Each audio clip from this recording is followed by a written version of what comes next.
رمضان رخصت ہو رہا ہے، آج 27 کی رات ہے، اپنے اللہ کو راضی کر۔ میں کہتا ہوں سب سے آسان ہے اللہ کو راضی کر۔ یہ قرآن کہاں اترا ہے؟ اس کی جگہ دماغ نہیں، اس کی جگہ دل ہے، چونکہ ہمارے دلوں پہ قرآن کا اثر نہیں، اس لیے پڑھ کے سن کے بھی ہماری زندگی میں کوئی تبدیلی نہیں آتی۔ بیوی کو عزت دینا کمال ایمان ہے۔ لوگ اپنی بیٹیوں کو کس محبت سے پالتے ہیں، اور سسرال والے اس کا تیا پانچا کر کے رکھتے، اور ان کے تانے سن سن سن ڈپریشن کی مریض ہو جاتی۔ کوئی خوش نصیب ہوتی ہے جس کو اچھا گھر مل جاتا ہے۔ ایک لڑکا میرے پاس آیا، کہا جی مولانا میری بہن کو اس کے شوہر نے گھر بھیج دیا ہے، جب فریج لے کے آتا میرے گھر آویں نہیں تنا۔ ایسے درندے بیٹھے ہیں، لسٹیں بھیجتے ہیں بچی والوں کو، اے دیو اے دیو اے دیو اے دیو۔ ایسے گھر میں کبھی بیٹی نہ دینا۔ پھر دوسرا ظلم ماں باپ کرتے ہیں، خامد بدتمیز ہے، نہیں ٹھیک ہوگا طلاق لے لو۔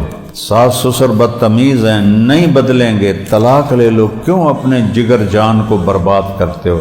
بیٹی صبر کر، بیٹی صبر کر، تو نبھا، ساڑی بےزتی ہے تین طلاق ہو جاوے۔ میرے نبی نے فرمایا جو اور بیوی پہ ہاتھ اٹھاتا ہے وہ انسان ہی نہیں ہے۔ کہ یہاں سے نا میں خامندہ، میری نوکر ہے، میری ماں دے بھی خدمت کرے، میرے پیو دے بھی خدمت کرے، میری بہنوں دے بھی خدمت کرے، میرے بھائیاں دے بھی خدمت کرے، وہ تیری نوکرانی ہے یا بیوی ہے؟ کہ بیٹیوں کو بہنوں کو وراثت میں حصہ نہیں دیتے، لوگ خود کھا جاتے ہیں۔ بہت بڑا ظلم۔ کوئی جوتی اٹھاتا ہوا پکڑا جائے تو سارے نمازی رل کے انہوں لتر مارنا شروع کر دیں۔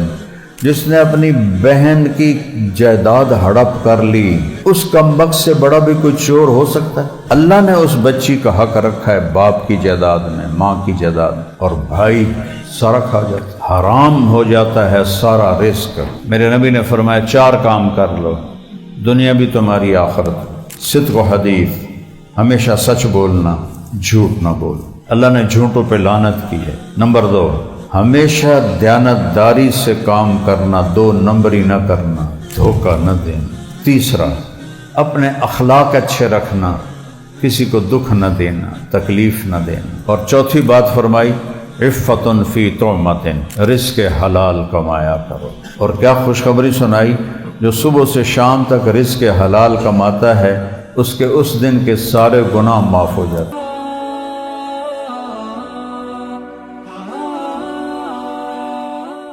جنت کی سب سے بڑی نعمت ہے اللہ کا دیدار۔ جنت چھوٹی ہو جائے گی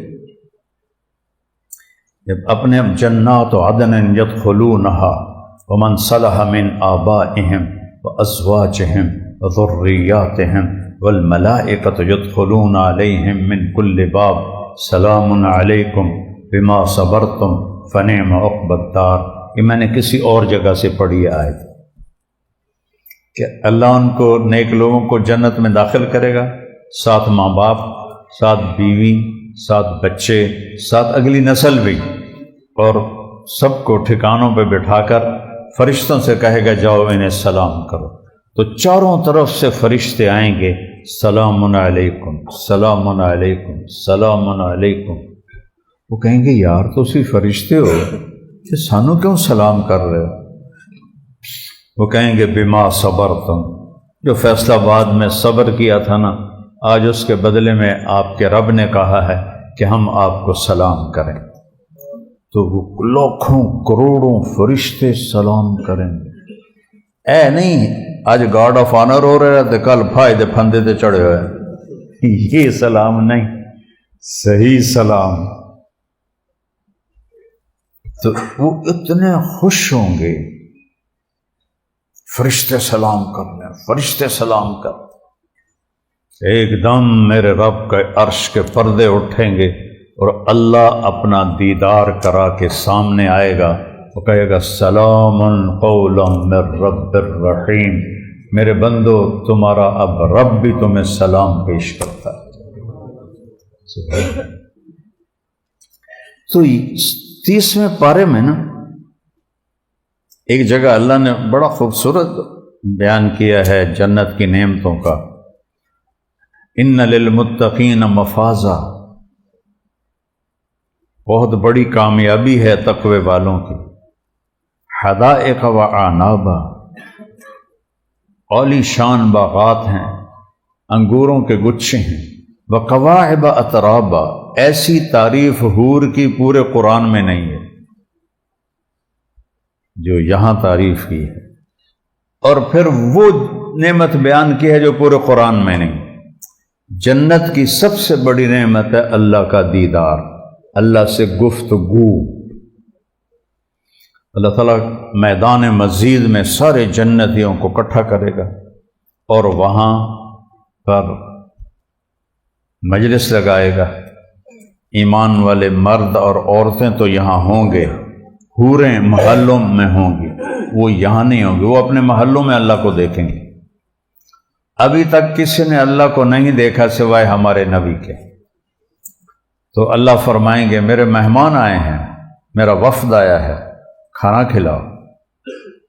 تو جب وہ کھانا کھائیں گے تو کہیں گے جنت کا کھانا تو کچھ بھی نہیں ہے، جنت کا کھانا۔ پھر اللہ کہے گا انہوں نے کھانا کھا لیا ہے، پانی پلاؤ۔ وہ ایسے ڈرنک ہوں گے مشروب کے سلسبیل کا چشمہ بھی انہیں حقیر لگے گا۔ پھر اللہ کہے گا پھل کھلاؤ، وہ پھل ایسے لذیذ ہوں گے کہ جنت کے پھلوں کو کہیں گے یارو تو کچھ بھی نہیں۔ پھر اللہ کہے گا اب میرے دیدار کے لیے آیا، انہیں جوڑے پہناؤ۔ جوڑے، اب جوڑا پہننے کے لیے بھائی کہتے لوگ کئی جوڑا تبدیل کرنا ہے نا، دنیا میں ہم کیا کرتے ہیں ڈریسنگ روم میں جا کے کپڑے بدلتے ہیں، باہر سین میں تو نہیں کھڑے ہو کے کپڑے بدلتے۔ تو اب یہ اتنا بڑا لاکھوں کروڑوں اربوں کا مجمع ہے، مرد عورت، اللہ کہے گا کپڑے پہناؤ۔ تو کیا خیال ہے آپ کا کہ اگلے اتاریں گے اور دوئے پہنائیں گے؟ نہیں، ایک امر ہوگا اور اگلے کپڑے غائب ہو جائیں گے اور نئے کپڑے جسم پہ آ جائیں۔ سبحان اللہ۔ اور وہ کپڑے کدھر گئے؟ واشنگ مشین کوئی نہیں، غسل خانہ کوئی نہیں، صابن کوئی نہیں، تولیہ کوئی نہیں، صرف کوئی نہیں، تو وہ کپڑے کدھر گئے؟ وہ اللہ کے علم غیب میں غائب ہو گئے اور نئے کپڑے جسم پہ آ گئے۔ پھر اللہ فرمائے گا خوشبو لگاؤ، ایک ہوا چلے گی، اس کا نام ہے مسیرہ۔ میرے نبی نے فرمایا وہ ہوا تمہیں اتنے سلیقے سے خوشبو لگائے گی کہ تمہاری بیوی بھی ایسے نہیں لگا سکتی۔ تو جب یہ سب کچھ مکمل ہو جائے گا تو اللہ فرمائیں گے میرے مہمانوں نے کھا بھی لیا، پی بھی لیا، پھل بھی کھا لیے، کپڑے بھی پہن لیے، خوشبو بھی لگا لی، ہاں میرے بندو کوئی وعدہ باقی ہے جو پورا نہیں ہوا؟ کہیں گے نہیں یا اللہ سارے پورے ہو گئے۔ ان کو بھلا دے گا کہ ابھی تو دیدار ہونا ہے، تو کہیں گے یا اللہ سارے پورے ہو گئے۔ اللہ کہیں گے نہیں ایک وعدہ باقی ہے۔ وہ کہیں گے یا اللہ وہ کون سا؟ تو نے دوزخ سے بچا لیا، تو نے ہمارا حساب آسان کر دیا، تو نے پل سے ہمیں گزار دیا، تو نے ہمیں اپنے عذاب سے بچا لیا، تو نے ہمیں جنت میں پہنچا دیا، اپنے دربار میں بٹھا دیا۔ اب وہ کون سا وعدہ باقی ہے؟ کہے گا ان لکم عند اللہ موعظہ یرید ان ینجزکموہ، نہیں میرے بندو بندیو ایک وعدہ اب باقی ہے جو پورا ہونے لگا ہے۔ اللہ کی آواز آئے گی رضوان، جنت کا بڑا فرشتہ، وہ کہے گا لبیک ربنا وسعدیک۔ اللہ کہے گا ارفع الحجب بینی و بین عبادی و زواری، اٹھو اور میرے بندوں کے درمیان پردے ہٹا دو، میرے بندے مجھے دیکھیں، مجھ سے بات کریں۔ تو اللہ کو کیسے دیکھیں گے؟ ان دو آنکھوں سے نہیں۔ یہ جو باڈی اس وقت ہے 6.25 فٹ کی، 6 فٹ کی، اس میں 10 کھرب سیل ہیں، 10 کھرب، اور ہر سیل میں ہر عضو بننے کی صلاحیت موجود ہے۔ جنت میں یہ قد ہوگا 125 فٹ، تو 6 فٹ میں 10 کھرب ہیں، تو 125 فٹ میں کتنے سیل ہوں گے؟ کھرب ہا کھرب۔ جب اللہ پردہ ہٹائے گا تو ہر سیل کے اندر آنکھ پیدا ہو جائے گی، ان کھربوں آنکھوں سے اللہ کا دیدار کریں گے، اس کی جو لذت ہے، از لذت دیدارش خسرو چ دواں گفتن سر دادن و جاں دادن نادیدہ رخ یارے۔ خسرو اللہ کو دیکھے بغیر سولیوں پہ چڑھ گئے، آروں سے چر گئے، تو امیر خسرو فرماتے ہیں خسرو ابھی تو اللہ کو دیکھا نہیں اور ایسے ایسی قربانیاں دے دی، جب اللہ کو دیکھیں گے تو کیا نشہ ہوگا۔ تو یہ ان دو آنکھوں سے نہیں دیکھو گے، یہاں سے لے کر پاؤں تک ہر سیل میں آنکھ بنے گی اور آپ کھربوں آنکھوں سے اپنے اللہ کو دیکھو گے اور دیکھنے کا مزہ لو گے۔ اور پھر جب اللہ سے بات ہوگی اور اللہ آپ سے بات کرے گا، ان دو کانوں سے نہیں سنو گے، ہر سیل میں اللہ کا سننے کی طاقت پیدا کرے گا اور کھربوں سیلز کے ساتھ آپ اللہ کی آواز کو اپنے اندر محسوس کرو گے۔ تو اس لذت کو کون بیان کر سکتا ہے؟ 30ویں پارے میں اللہ نے یہ بیان کیا ہے، یا ایتھا النفس المطمئنہ ارجعی الی ربک، ارجعی الی الجنت نہیں کہا، ارجعی الی ربک، آجا اپنے رب کے پاس۔ یہ سب سے بڑا بیان ہے جنت کا۔ اور ایک ہے تعالی، آجا، ایک ہے ارجعی، لوٹا، بڑا فرق ہے۔ تعالی آؤ، آؤ، کہنے والے کے بول میں انتظار کا کوئی معنی نہیں، کہتا آ جاؤ، لیکن ارجعی میں کہنے والے کے بول میں انتظار ہے، آ جاؤ نا، واپس آ جاؤ نا، لوٹ آؤ نا۔ لوٹ آؤ میں انتظار ہے، آ جاؤ میں انتظار نہیں ہے، خبر ہے۔ تو یہاں کیا لفظ ہے، میں اس کی لذت کیسے بتاؤں آپ؟ میں کہہ رہا ہے ارجعی، واپس آ جاؤ، لوٹ آؤ، کدھر؟ اپنے رب کے پاس، الی ربک، ہوئے ہوئے ہوئے ہوئے، راضیۃ مرضیہ، تو اپنے رب پہ راضی اور رب تجھ پہ راضی۔ راضیتاً پہلے کہا ہے، مرضیتاً بعد میں کہا ہے کہ تو اپنے رب پہ راضی اور رب تجھ پہ راضی۔ پھر کہا فادخلی فی عبادی وادخلی جنتی، آ میرے بندوں کے پاس آ جا، آ جا میری جنت میں آ جا۔ جنتی کا لفظ بھی قرآن میں صرف یہیں آیا ہے، جنت جنت جنت، کہ جنتی میری جنت، یہ صرف 30ویں پارے میں۔ اور ارجعی الی ربک یہ بھی قرآن میں کہیں نہیں، 30ویں پارے میں ہے۔ اس لیے میں کہتا ہوں جیسی جنت ان 3 لفظوں میں بیان ہوئی ہے، پورے قرآن میں بیان ہوئی ہے، ارجعی۔ جیسے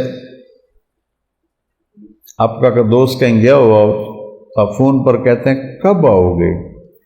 کب آؤ گے میں انتظار کا معنی ہے کہ میں انتظار کر رہا ہوں، کب آؤ؟ تو ارجعی میرے بندے آ جاؤ نا، واپس آ جاؤ، کب آؤ گے؟ کدھر؟ الی ربک، اپنے رب کے پاس۔ کیا کمال ہے، اضافت کیا کی، ربک، ربکم نہیں کہا، ایک ایک کو الگ الگ کہہ رہا ہے، اپنے رب کے پاس، اپنے رب کے پاس، اپنے رب کے پاس، اپنے رب کے پاس، آ جا، آ جا، فادخلی فی عبادی، جو میرے پیارے ہیں ان کے پاس آ کے بیٹھ جا، وادخلی جنتی، میری جنت میں آ کے بیٹھ جا۔ پورے قرآن میں جنتی کا لفظ یہاں کے علاوہ کہیں نہیں ہے۔ ارجعی الی ربک پورے قرآن میں اس کے علاوہ اور کہیں نہیں ہے۔ اس لیے میں کہتا ہوں جیسی جنت یہاں بیان ہوئی ہے کہیں نہیں ہے۔ یہ 30ویں پارے کا نہیں، پورے قرآن کا خلاصہ ہے جو میرے رب نے بیان فرمایا ہے۔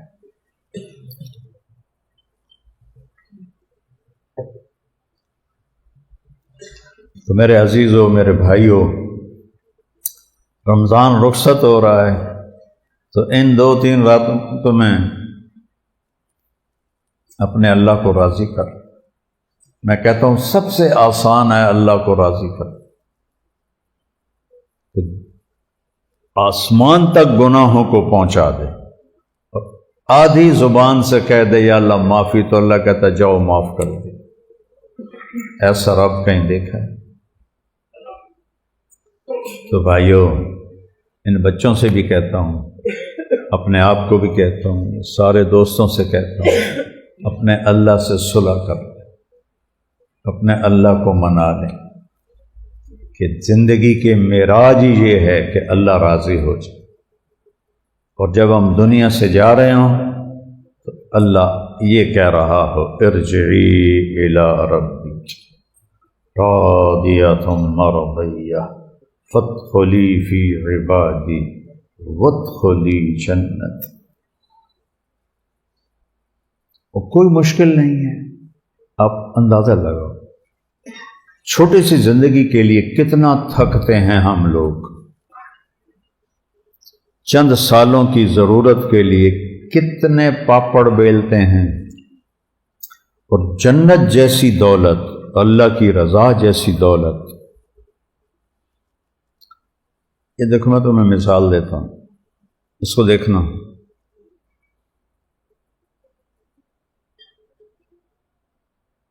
قطرہ گر گیا ہے، اب پانی کی تری لگی ہوئی ہے، ٹھیک ہے، آپ محسوس کر رہے ہیں، نظر نہیں آ رہی ہوگی، قریب والے دیکھ رہے ہیں، جنت کے پانی میں یا سلسبیل میں یا معین میں یا رحیق میں یا زنجبیل میں یا کافور میں، جتنے بھی وہاں چشمے دریا ہیں، ان میں اتنی انگلی ڈالی اور یوں باہر نکالی، اور آسمان پہ بیٹھ کے انگلی کو نیچے کر دے، اتنی جو اب پورا جڑا ہے، صرف پانی ہے ڈبا ہے، یا جنتی شراب ہے ڈبا، یا دودھ ہے یا شہد ہے،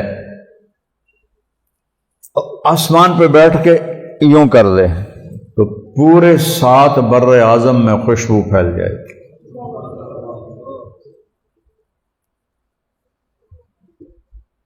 مہنگی سے مہنگی خوشبو لگاؤ، آدھے گھنٹے بعد لگتا لائی کوئی نہیں،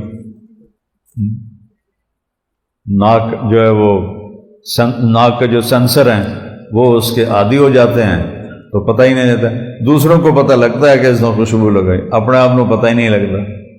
تو یہ ایک قطرہ کسی بھی پانی کا، شراب کا، شہد کا، دودھ کا، آسمان پہ بیٹھ جائے، آسمان آج تک کسی نے نہیں دیکھا، اتنا اونچا ہے، تو 7 بر اعظم اور ساری کائنات میں خوشبو پھیل جائے گی۔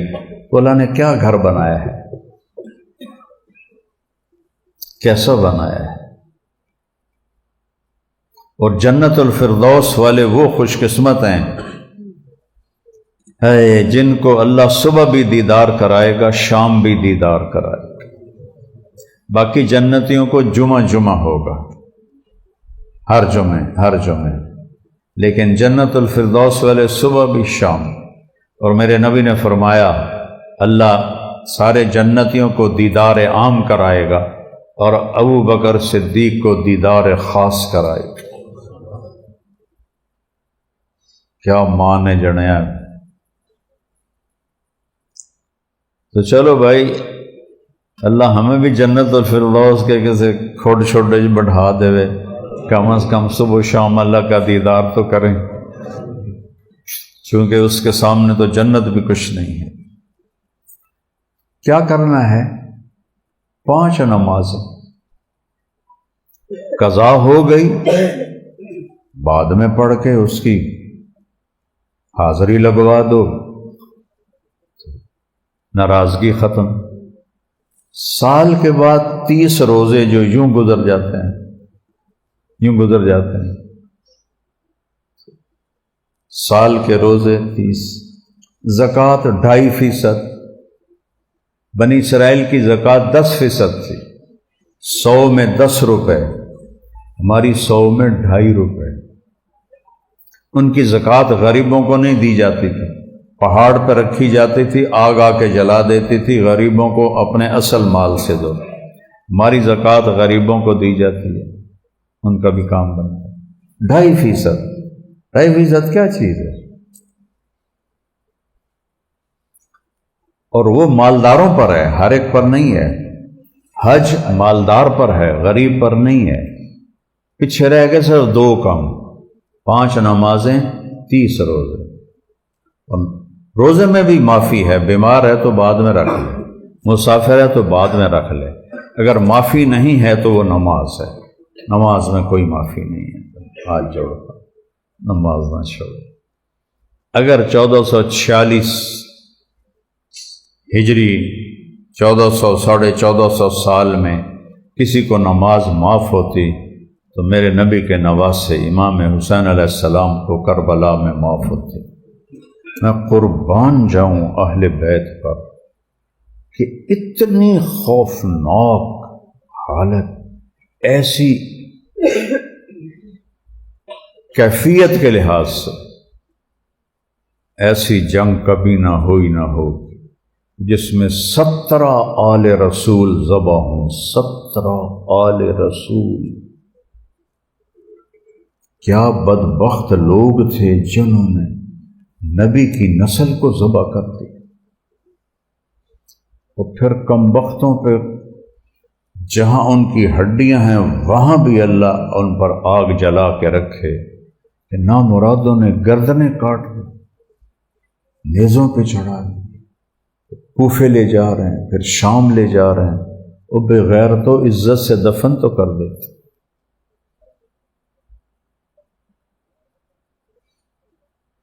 یزید نے نہیں کہا تھا کہ قتل کرنا، لیکن اس نے ان 3000 کا سر کیوں نہیں لایا؟ ابن زیاد کی کیا حیثیت تھی یزید کے سامنے؟ اس کی گردن اڑا دیتا، اس کے لشکریوں کی گردن اڑا دیتا۔ اس بدبخت نے ایسا کوئی قدم نہیں اٹھایا، اس لیے وہ مجرم ہے کربلا کا، اور اس کے سامنے میرے نبی کی اولاد کے سر گئے، اور اس کو غصہ نہیں آیا، اور اس نے ان کو بلا کے ڈانٹا تک نہیں کہ یہ تم نے کیا کیا ہے میرے سامنے، نبی کی بیٹیاں کھڑی کر دی۔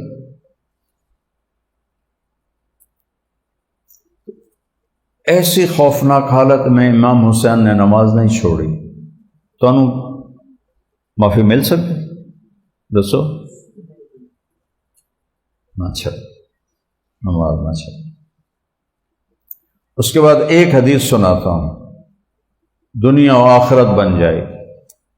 میرے نبی نے فرمایا 4 کام کر لو، دنیا بھی تمہاری، آخرت بھی۔ صدق و حدیث، ہمیشہ سچ بولنا، جھوٹ نہ بولنا۔ اللہ نے جھوٹوں پہ لعنت کی ہے، فنجعل لعنت اللہ علی الکاذبین، ظالموں پہ لعنت کی ہے، کافروں پہ لعنت کی ہے۔ اذن مؤذن لعنت اللہ علی الظالمین، لعنت اللہ علی الکافرین، کافروں پر، ظالموں پر، جھوٹوں پر اللہ نے لعنت کی ہے۔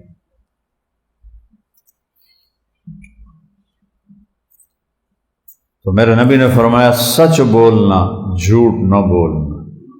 نمبر 2، ہمیشہ دیانتداری سے کام کرنا، 2 نمبری نہ کرنا، دھوکہ نہ دینا، 2 نمبری نہ کرنا۔ 2، تیسرا، اپنے اخلاق اچھے رکھنا، کسی کو دکھ نہ دینا، تکلیف نہ دینا، خاص طور پہ والدین، خاص طور پہ بیوی کو عزت دینا کمال ایمان ہے۔ میرے نبی نے فرمایا قیامت کے دن سب سے قریب میرے وہ ہوگا جس کے اخلاق اچھے ہوں گے، اور جس کا اپنی بیوی کے ساتھ انتہائی خوبصورت سلوک ہوگا، وہ سب سے زیادہ میرے قریب ہوگا۔ اور بیوی کو ہی سب سے زیادہ ذلیل کیا جاتا ہے۔ ہمارا جو سسرالی معاشرہ ہے وہ ہندی ہے، اسلامی نہیں ہے، ہندی معاشرہ ہے۔ ہمارے ہاں اسلام آیا تصوف کے راستے، تصوف میں صرف عبادات پہ زور تھا، معاشرت پہ کوئی نہیں تھا۔ پھر علماء زیادہ یہاں فلسفی تھے، فقہ زیادہ تھا، سیرت کوئی نہیں تھی، تو نبی والی زندگی گھروں میں نہیں آئی۔ گھروں میں اب بھی ہندی زندگی ہے، ہندی معاشرت ہے۔ اس لیے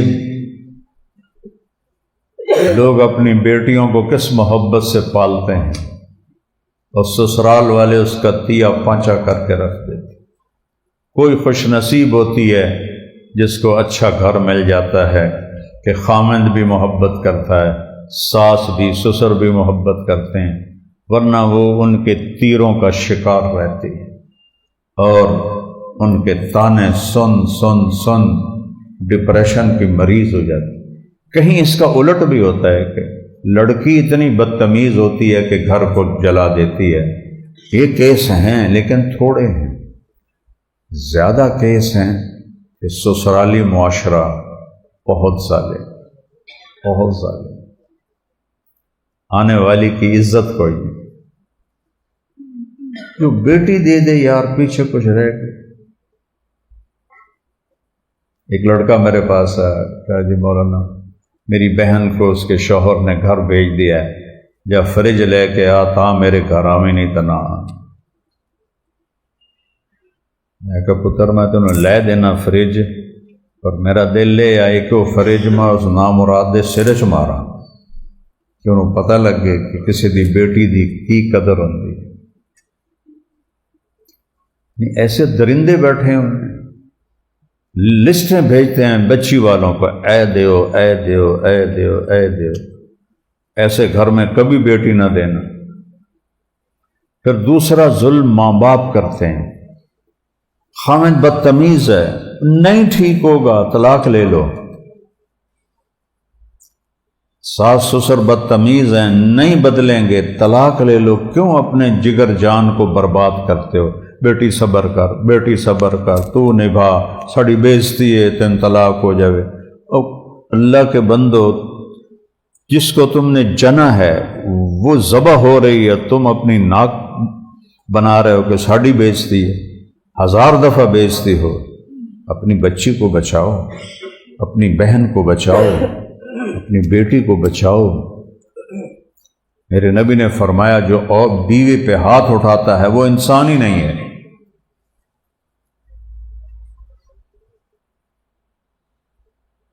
تو بیویوں سے اچھا سلوک کرو، بیویوں سے کہتا ہوں خامدوں سے اچھا سلوک کرو۔ دونوں، میرے نبی نے کہا سب سے بہترین وہ ہے جو بیوی سے اچھا سلوک کرے، اور فرمایا سب سے بہترین عورت وہ ہے جو خامد سے اچھا سلوک کرے۔ دونوں کو برابر کیا۔ نبی والی معاشرت پڑھو۔ میرے نبی نے 11 شادیاں کیوں کیں؟ شوق کی نہیں تھیں۔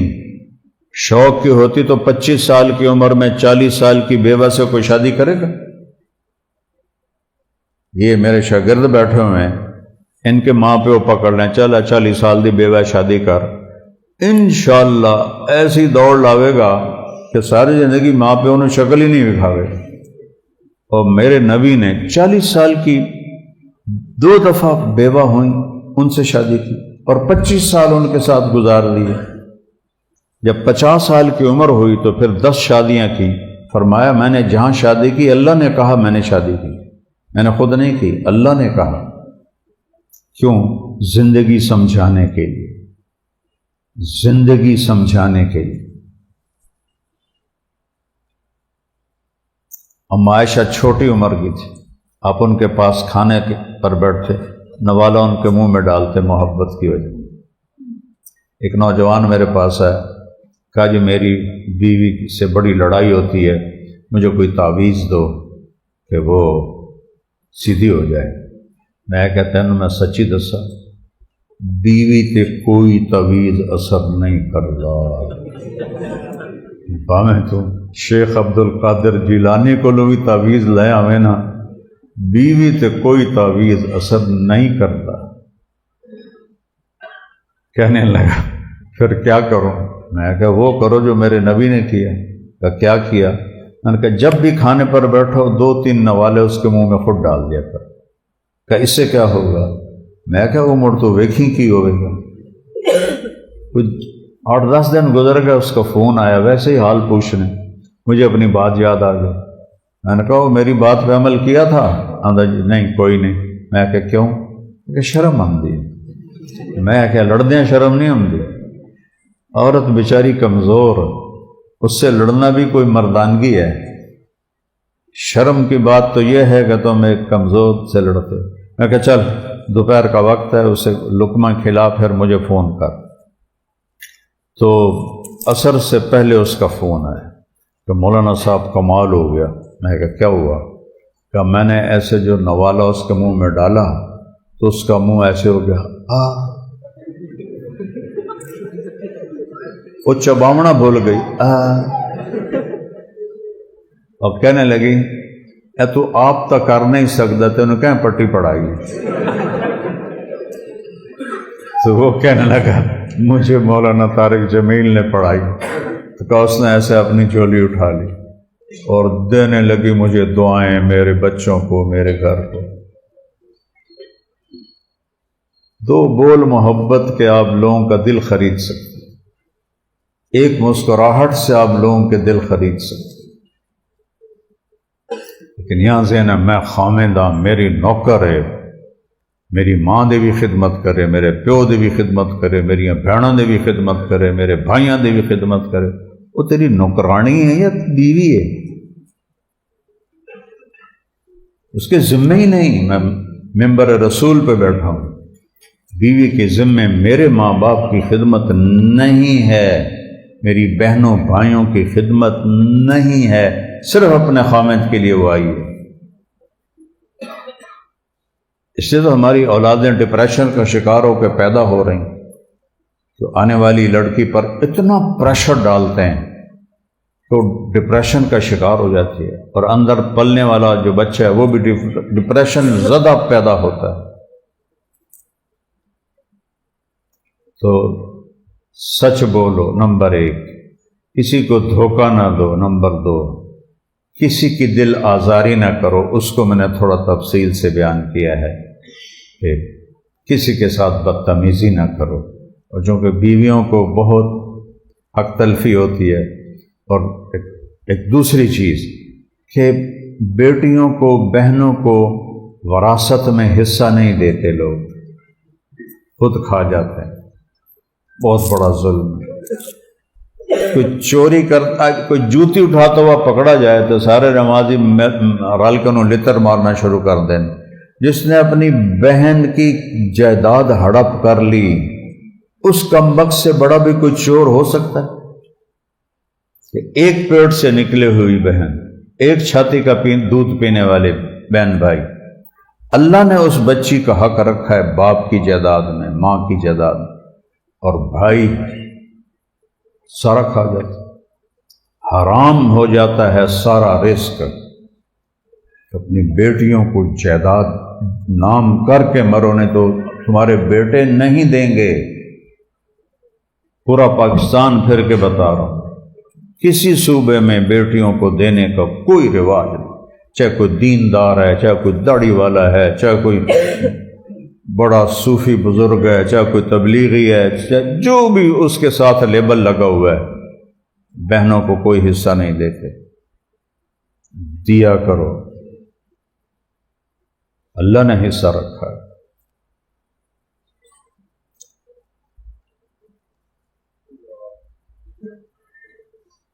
اور چوتھی بات فرمائی عفتن فی طعمۃ، رزق حلال کمایا کرو، رزق حلال۔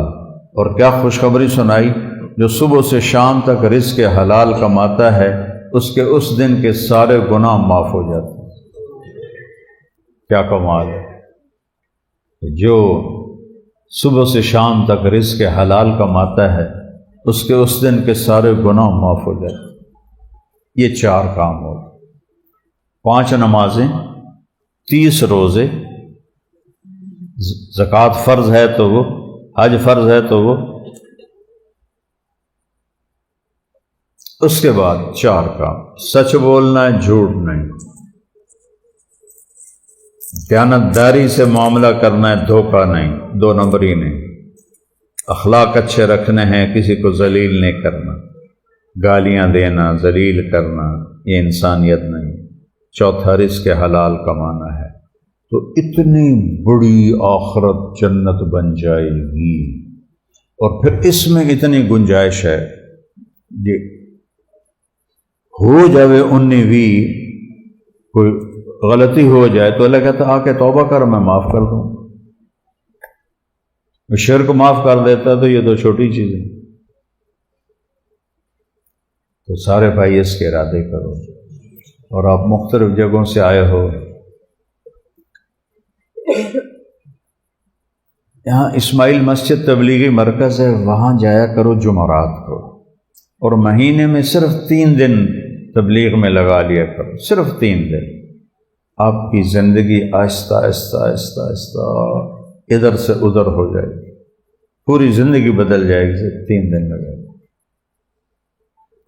تو نیت کرتے ہو سارے انشاءاللہ. کسی سے لڑے ہوئے ہو تو معاف کر دو، کوئی آپ سے ناراض ہے تو معافی مانگ لو، کسی سے تم ناراض ہو تو جا کے معاف کر دو، تاکہ یہ روزے جو رکھے ہیں یہ قبول ہوں، ورنہ قبول نہیں ہوتے. اور عید سے پہلے روزے کی زکوٰۃ ادا کرو. تو ادا تو گندم سے بھی ہو جائے گی، لیکن اگر آپ کو اللہ نے وسعت دی ہے تو کشمش کے لحاظ سے آپ اپنے روزے کا فدیہ دو، صدقہ دو، تو غریب کا گھر عید اچھی گزار لے گا، آپ کو دعائیں دے گا. تو اللہ کو سخی سے پیار ہے، سخی سے محبت ہے. بخیل سے اللہ دوستی لگاتا نہیں، اور سخی سے اللہ دوستی توڑتا نہیں. اللہ کی سنت. سارے دوست ارادہ کرتے ہیں نا انشاءاللہ. اور یہ ان بچوں سے بھی کہتا ہوں کہ جب اپنے گھر میں جاؤ اپنے ماں باپ کی خدمت کرو، جسمانی خدمت کرو.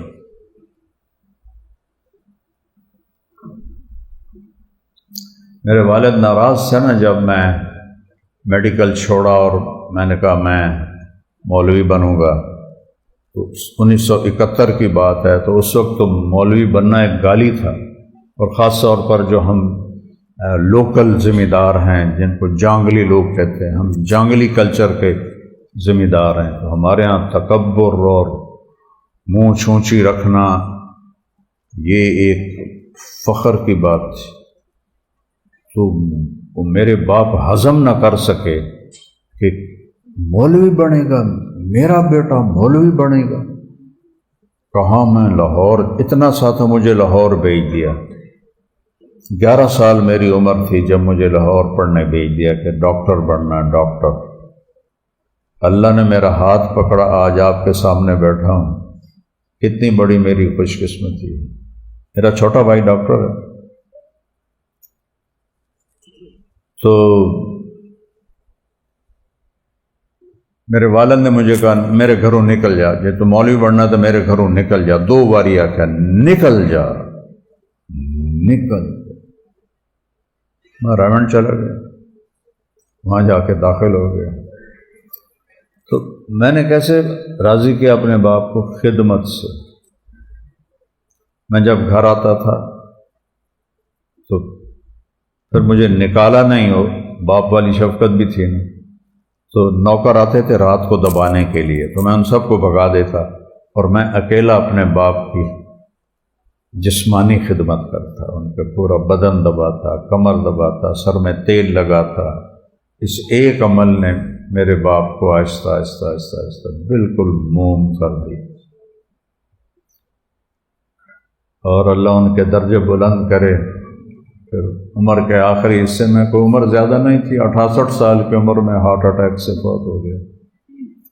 حالانکہ کبھی میرے والد بیمار ہوئے ہی نہیں تھے، ذمہ دار آدمی تھے، پیدل چلنا، زمینوں پر جانا. تو آخری ایام میں جب خدمت کرتا تو مجھے کہتے پتر میری آنکھیاں تو نہیں ویکھنا، پر تو ویکھی ایک دن اللہ تینوں بڑی عزت دے. یہ جملہ میں نے اتنا سنا اپنے باپ سے، میرے کانوں میں گونج رہا ہے کہ بیٹا میری آنکھیں تو نہیں دیکھیں گی، لیکن تم دیکھنا ایک دن اللہ تمہیں بہت عزت دے گا. اللہ نے مجھے دکھایا، میرے باپ نے تو نہیں دیکھا، وہ تو پہلے چلے گئے.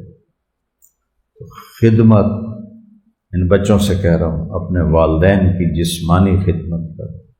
کپڑے دھو، ان کے ناشتے تیار کرو، ان کے کپڑے استری کرو، اپنی ماں کی خدمت کرو، باپ کی خدمت کرو، اپنے رشتہ داروں سے ملو، کوئی لڑے ہوئے ہوں تو ان میں صلح کراؤ۔ صلح کرانا بہت بڑا عمل ہے۔ ہر دفعہ ان بچوں کو جاتے ہوئے کہتا ہوں جب یہ چھٹیوں پہ جاتے ہیں کہ ایک مثالی عالم بنو۔ صرف عالم وہ نہیں جو مسجد میں نماز پڑھا کے گھر چلا جائے یا مدرسے میں سبق پڑھا کے گھر چلا جائے۔ عالم وہ ہے جو معاشرے پہ اثر انداز ہو، انہیں اللہ کے قریب کرے، اللہ کے نبی کے قریب کرے۔ سارے بھائی نیت کرتے ہیں، درود شریف پڑھو۔ اللہم لک الحمد کما انت اہلہ فصل علی محمد کما انت اہلہ وفعل بنا ما انت اہلہ انک اہل التقوی و اہل المغفرہ۔ یا اللہ، یہ مبارک رات ہے جہاں جہاں لوگوں نے قرآن ختم کیا ہے، دعائیں مانگی ہیں، ساری دعائیں قبول فرما۔ یا اللہ، تیرے محبوب کی امت پر بڑا سخت وقت آیا ہوا ہے۔ میرے مولا، تیرے سوا کوئی کارساز نہیں ہے، پوری امت ضعیف کمزور ہے، اپنے گناہوں کی وجہ سے یا اللہ پستی میں گری ہوئی ہے، اور یہود و نصارہ کے قبضے میں ساری دنیا آ گئی ہے۔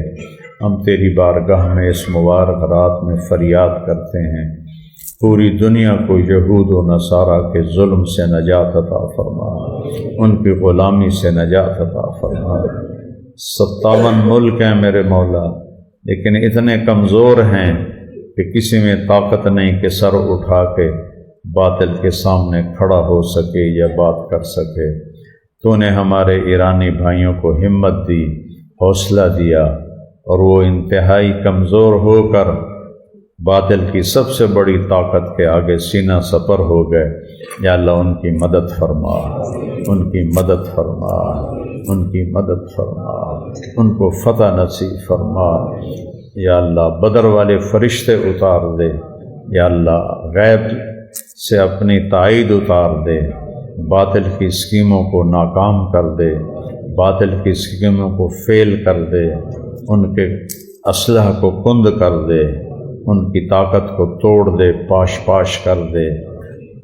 یا اللہ، انہوں نے جیسے ہمارے بچوں کو غزہ میں ذبح کر دیا یا اللہ، اور ہمارے ایران میں اسکول پہ حملہ کر کے کتنی بچیوں کی بوٹیاں اڑا دیں۔ یا اللہ، یہ درندے ہیں، ان کے دلوں، ان کے سینوں میں دل نہیں ہے۔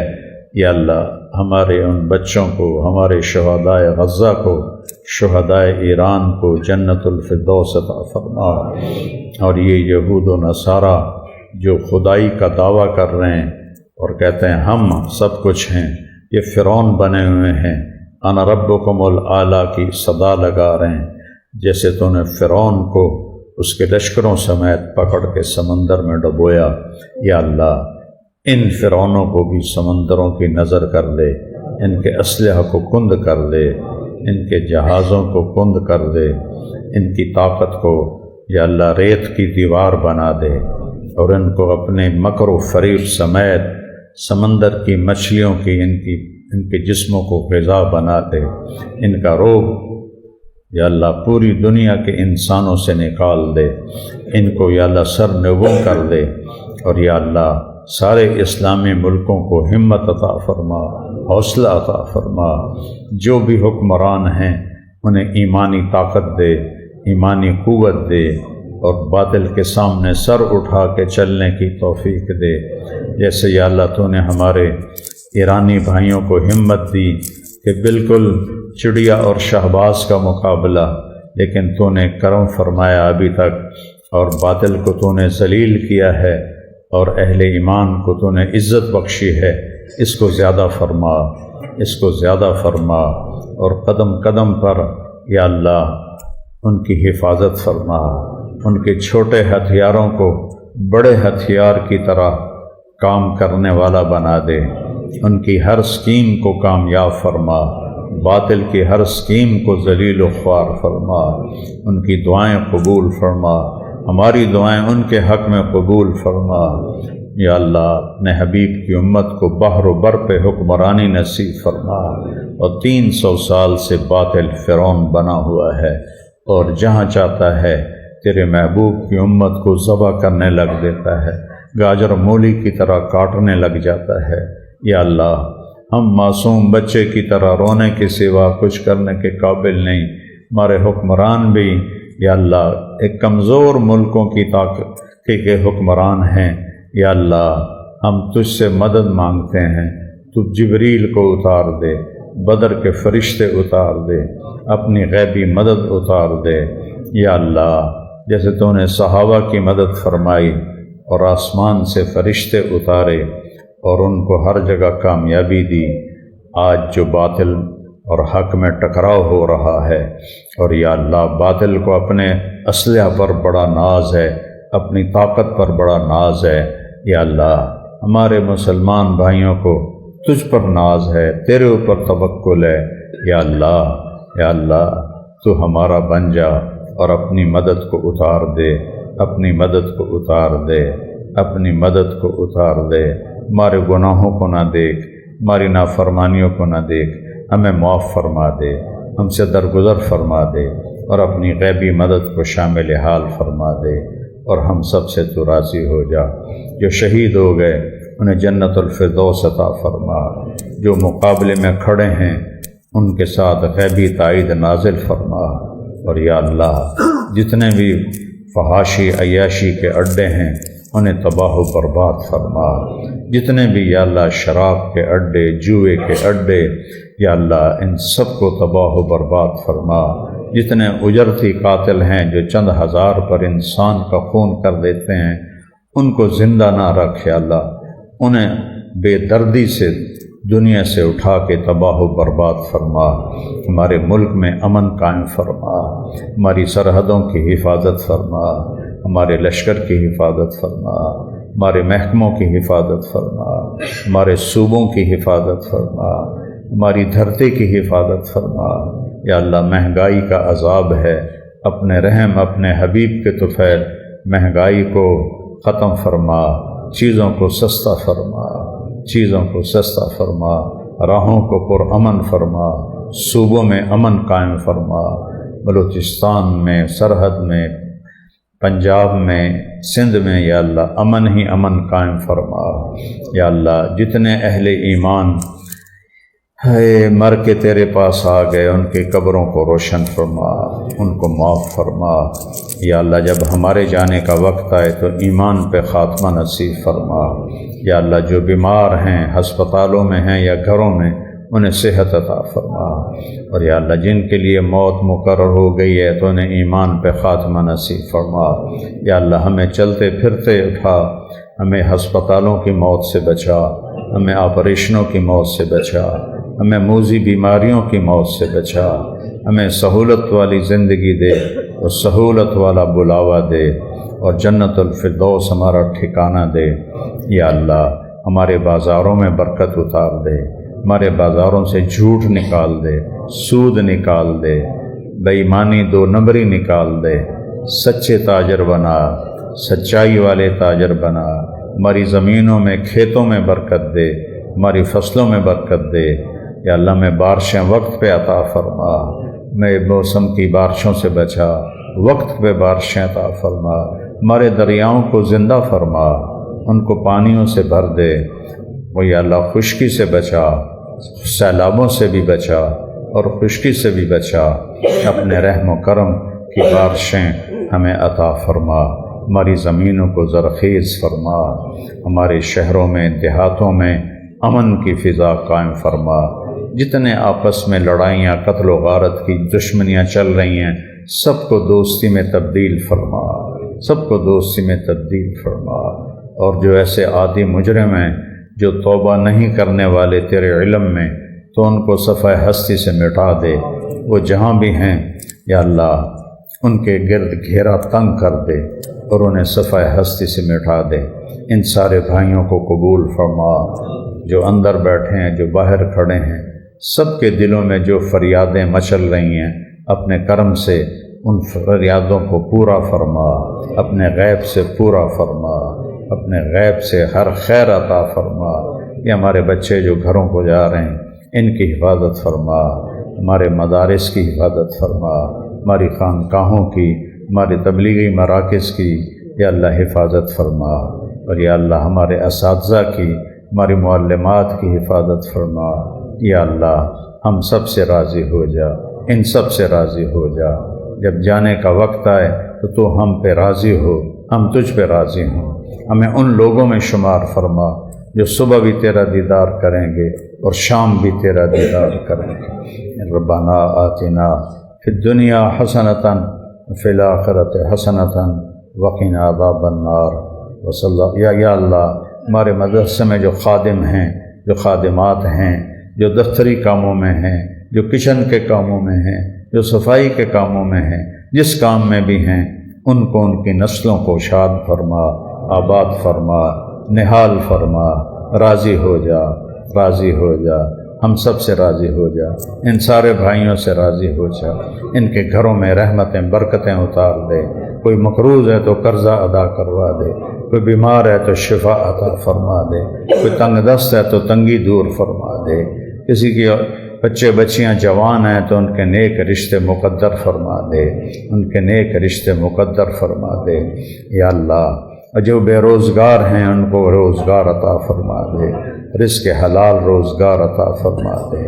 ربنا آتنا فی الدنیا حسنہ وفی الآخرۃ حسنۃ وقنا عذاب النار۔ وصلی اللہ تعالی علی النبی الکریم، آمین۔ السلام علیکم ورحمۃ